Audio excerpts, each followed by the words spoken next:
Sveiki. Gyvenime mums svarbiausia yra ryšys su žmonėmis.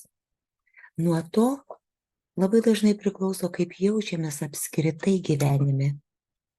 Juk visi pagalvokite, norime bendraudami jaustis laisvai, komfortiškai, nebūti vieniši, jaustis svarbiais. Santykiai mums kelia ir daugiausiai džiaugsmo, ir daugiausiai baimių, streso, nusivylimo, nerimo. Trečiadienį, lapkričio 8 dieną, vakare, kviečiu į nemokamą seminarą, kuriame sužinosite, kaip tai nutinka, kad mes patys, dažnai to net nesuvokdami, nutraukiame artimą ryšį su kitais. Kokios yra pagrindinės baimės izoliuojančios mus vienišume? Kodėl santykiuose aukojame save, kabindamiesi į kitus, kuriems dažnai net nerūpime?